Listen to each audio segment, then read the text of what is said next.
Hello दोस्तों, स्वागत है आपका हमारी चैनल ग्रेट पीपल में। और आज अपने बात करने वाले हैं केजीएफ के बारे में। तो आप सबने केजीएफ मूवी तो देखी ही होगी, पर आज अपने जानेंगे उसकी रियल स्टोरी के बारे में। केजीएफ का फुल फॉर्म है कोलार गोल्ड फील्ड्स।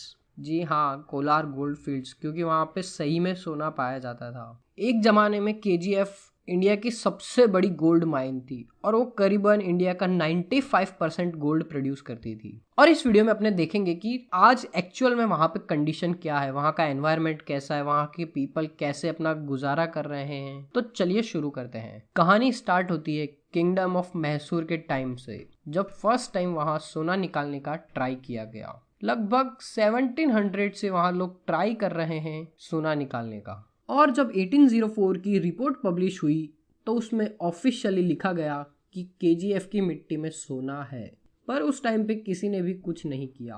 और 1871 में रिटायर्ड ब्रिटिश सोल्जर ने 1804 वाली रिपोर्ट पढ़ी और उसने सोचा कि एक ना एक दिन कोई ना कोई तो सोना निकालने ही वाला है, तो क्यों ना मैं ही ट्राई करूं। तो पहले तो उसने वहां जाके कंफर्म किया कि सच में सोना निकल सकता है, तो उसे सक्सेस मिली। 1875 में उसको गवर्नमेंट से परमिशन भी मिल गई, पर ज़्यादा पैसे न होने के कारण उसे बंद करना पड़ा। तो कुछ सालों बाद जॉन टेलर एंड सन्स ने केजीएफ में माइनिंग ऑपरेशन शुरू किया। ये उस टाइम की बहुत बड़ी कंपनी हुआ करती थी। और 1890 में माइनिंग इक्विपमेंट्स भी लगाए गए और वो इक्विपमेंट्स लगभग 1990 तक बहुत अच्छे से काम कर रहे थे। और 1902 तक केजीएफ से इंडिया का 95% सोना निकाला जा रहा था। और केजीएफ में जितने भी लोग रहते थे वो सारे के सारे केजीएफ की माइन पे ही डिपेंड थे। और अभी भी वहाँ 2.6 लाख लोग रहते हैं, और वो भी वो लोग हैं जिनके पूर्वज केजीएफ माइनिंग में काम किया करते थे। 1880 में उस टाइम पे कहीं पे भी लाइट्स नहीं हुआ करती थी, और इसी वजह से वहाँ 6000 से भी ज़्यादा लोगों की मौत हो गई है। केजीएफ को ऑपरेट करने के लिए टेक्नीशियंस और इंजीनियर्स की ज़रूरत पड़ती थी, तो वो लोग वहीं पे रहने लगे और उन्होंने वहाँ शहर बसा लिया। लोग उस शहर को मिनी इंग्लैंड के नाम से जानने लगे, क्योंकि वहाँ बहुत बड़े बड़े घर, बहुत बड़े बड़े क्लब हाउस, हॉस्पिटल्स और बहुत सारी सुविधाएं थी। और वहाँ पे 1889 में इंडिया का फर्स्ट पावर जनरेशन लगाया गया माइनिंग्स को ऑपरेट करने के लिए। और कोलार इंडिया में फर्स्ट सिटी थी जहाँ अनइंटरप्टेड पावर सप्लाई आया था। वहाँ के टेक्नीशियंस और इंजीनियर्स के लिए तो बहुत बड़े बड़े घर थे, पर वहाँ के वर्कर्स कूली लेन्स में रहा करते थे और वहाँ सिर्फ हॉस्पिटल की ही सुविधा थी और कोई भी ज़्यादा सुविधा नहीं थी। और वहाँ के वर्कर्स को माइनिंग करने के लिए बहुत अंदर तक जाना पड़ता था, और वहाँ अंदर लगभग 47 से 48 डिग्री तक टेम्परेचर होता था, और ह्यूमिडिटी तो एकदम अलग ही लेवल पे 90 से 95 तक। और इंडिपेंडेंस के बाद भी 1956 तक वहाँ पे ब्रिटिश गवर्नमेंट ही काम कर रही थी। और फिर वहाँ पे इंडिया की गवर्नमेंट ने अपना कंट्रोल लिया और वहाँ पे पार्टिकल फिजिक्स एक्सपेरिमेंट्स भी किए गए, और इसी वजह से वहाँ पायरोलास्टिक रॉक्स भी पाए गए। पायरोलास्टिक्स मतलब लावा से बने हुए पत्थर।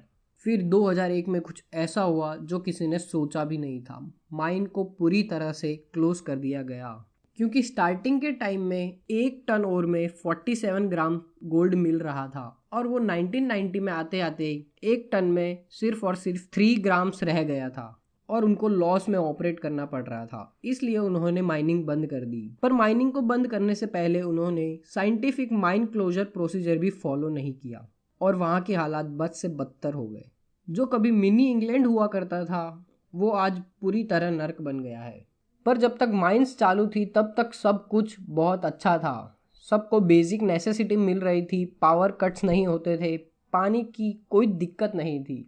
लेकिन माइनिंग्स बंद होने के बाद ना इलेक्ट्रिसिटी का ठिकाना है, न पानी का ठिकाना है, और वहाँ पे टॉयलेट्स की सुविधा भी नहीं है, और गवर्नमेंट भी कुछ नहीं कर रही है। माइनिंग बंद होते ही वहाँ के लोग गरीब हो गए, क्योंकि उनको उतने ही पैसे मिलते थे कि वो उनका घर चला सके। अब आगे देखते हैं कि अभी की जनरेशन अपना गुजारा कैसे कर रही है। वहाँ कोई एम्प्लॉयमेंट की सुविधा नहीं है, इसलिए लोगों को बेंगलुरु 100 किलोमीटर्स का अप डाउन करना पड़ता है, और उसमें लोगों के 3 से 4 घंटे निकल जाते हैं। वहाँ के लोग अभी भी कड़ी समस्या से जूझ रहे हैं। इतने सालों में जो इतना गोल्ड निकाला गया है उसका वेस्ट वहीं पहाड़ की तरह डंप कर दिया गया। वो पहाड़ 40 मीटर्स तक ऊंचे हैं। उस वेस्ट में बहुत हानिकारक केमिकल्स है जो वहाँ के ग्राउंड वाटर को टॉक्सिक बना रहे हैं और वहाँ की लैंड को भी अनफर्टाइल कर रहे हैं।